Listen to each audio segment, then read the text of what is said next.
Hi. අපි දෙන්නම ගෙදර ඉන්න දවසක් ගෙවෙන්නේ කොහොමද කියලා බලමුද?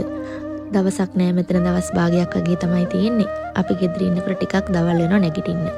මුලින්ම ඉතින් ගෙවල් වලට කතා කරලා අපි ගෙවල් අස් කරන්න ගත්තා. මම ගෙවල් අස් කරනකොට හස්බන්ඩ් ඉව්වා. අපි දෙන්න වැඩ බෙදාගෙන තමයි කරන්නේ. එයාට මට වඩා රසට යන්න පුළුවන්. ඇත්තටම කෑම ගොඩක් රසයි. ඒ අතරමැද මම ගෙවල් අස්පස් කරලා ඉවර වෙලා ගෙවල් අතු ගාලා ඔක්කොම කරලා ලස්සනට කාමරේත් හදලා කාමරේට ස්ප්‍රේ ටිකක් ගහුවා. ඔයාලත් එහෙම කරනවද? මං නම් ආසයි සුවඳට ලස්සනට ඉන්න.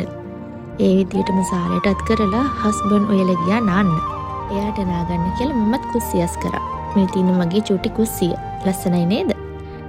කුස්සියස් කළා මමත් ගියේ නාන්න. මීනි මම නෑවට පස්සේ. මේ වෙනකොට නම් අපි දෙන්නම හිටියේ ගොඩක් බඩගින්නේ. වෙලාවත් 6ට කිට්ටුයි. මොකද අපි උදේට කෑවේ දවල් 12ට විතර. ඉතින් අපි මේ කන්න තමයි හදන්නේ. හස්බන්ඩ් වෙලා තිබුණ රසමරස මෙනු එකක්. ඒකෙ තිබුණා බීට්, අලකොළ මැල්ලුම්, හාල් මැස්ස තෙල් දාලා පරිප්පු, බිත්තර තම්බල, පපඩම්. පපඩම් බෝතලේ නම් අමතක වෙන්නේ. කොහොම වුණත් එයාගේ මුල්ම කට මට, මගේ මුල්ම කට එයාට. ඒක අපි දෙන්න ඒ කාලේ ඉඳන් පුරුදු වෙච්ච විදිය. ගොඩක් බඩගින්න ඉඳපු නිසා අපි දෙන්නම වෙලාව අරන් කෑවා.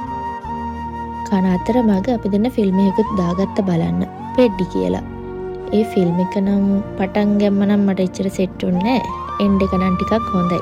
පැය 3ක දිග ෆිල්ම් එකක්. ඒ නිසා අපි දෙන්න වෙලාව අරන් හොඳට බුරිය උලෙන්න කෑවා. කාලි ඉවර වෙලා අපි දෙන්නට විශේෂයෙන් වැඩකුත් තිබුණේ නැහැ. මොකද අපි දෙන්න ඔක්කොම වැඩි ඉවරලා තමයි කන්න ගත්තේ. මේ ඉන්නේ අපි. මගේ බෙල්ලේ උලුක්කුවක් හැදිලානේ. හරි අමාරුයි මෙහෙම hina වෙලා හිටියට.